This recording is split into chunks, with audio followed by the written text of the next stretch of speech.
पुण्य कर्म की शक्ति से हमें जीवन की एक बहुत ही अनमोल सीख मिलती है। निस्वार्थ भाव से की गई दूसरों की मदद, परोपकार की भावना इंसानियत का फर्ज कैसे मनुष्य के दुख और पापों को काटकर उसे एक सुखी एवं समृद्ध जीवन प्रदान करती है। एक बार एक बहुत ज्ञानी बौद्ध भिक्षु हुआ करते थे। उन्होंने अपने जीवन में कई सारे बौद्ध भिक्षुओं को ज्ञान प्रदान किया, जीवन जीना सिखाया। एक समय ऐसा आया कि वे काफी बूढ़े हो चुके थे, लेकिन उन्होंने अपने योग विद्या से कई तरह की दिव्य विद्याएं भी अर्जित की हुई थी, जिनमें से एक था भविष्य देख पाना। उनके आश्रम में अभी भी कुछ शिष्य थे, जिनमें से एक शिष्य उनका सबसे प्रिय था, क्योंकि उसमें वो काबिलियत थी कि वो आगे चलकर उनके जाने के बाद इस बड़े आश्रम का कार्यभार संभाल सके। उस शिष्य का नाम था अष्टम। एक बार वो बूढ़े बौद्ध भिक्षु गहरी ध्यान मुद्रा में लीन थे, तो उन्होंने देखा कि आज से 10 दिन बाद उनके सबसे काबिल शिष्य अष्टम की मृत्यु हो जाएगी। यह देख भिक्षु जी अपनी ध्यान मुद्रा से बाहर आए।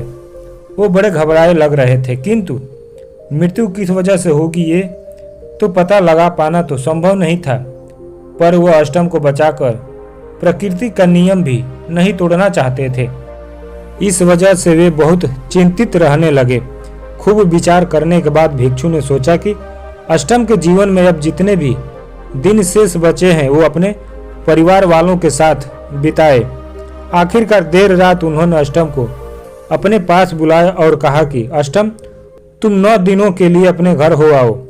ध्यान रहे ठीक 10वें दिन आश्रम वापस आ जाना। यह सुनकर अष्टम बहुत खुश हुआ। अष्टम के मन में यह सवाल भी आया कि आखिर गुरुजी मुझे अचानक घर जाने को क्यों बोल रहे हैं, लेकिन उसने गुरुजी से सवाल करना उचित नहीं समझा। इसलिए उनके आदेश का पालन करते हुए सुबह सूर्य निकलने से पहले ही गुरुजी के पैर छूकर विदा लिया और घर की तरफ निकल गया।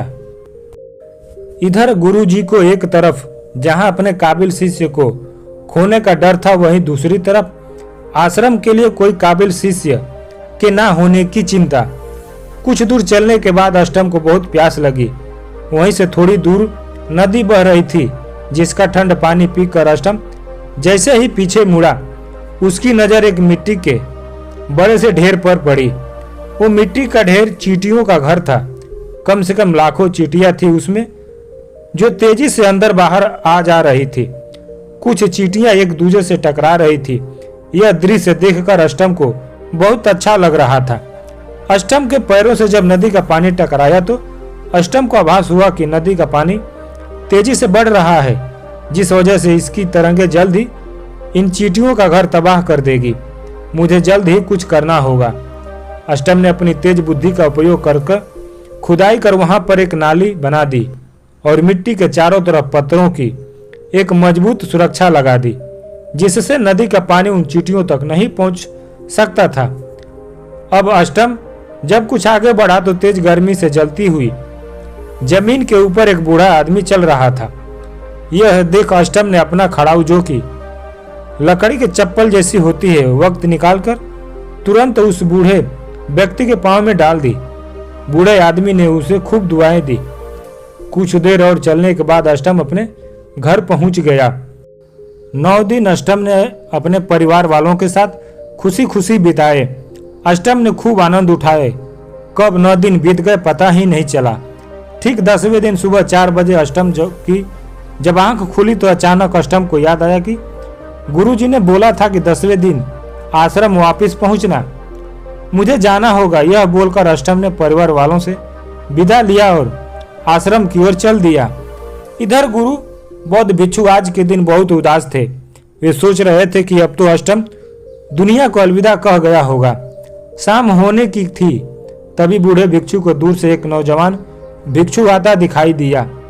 जब बूढ़े भिक्षु ने गौर से देखा तो उनके रोंगटे खड़े हो गए। उन्हें विश्वास नहीं हो रहा था कि यह सत्य है या मेरा भ्रम। अष्टम जैसे ही आश्रम के गेट पर पहुंचा, बूढ़े भिक्षु ने तेजी से आगे बढ़कर अष्टम को अपने सीने से लगा लिया।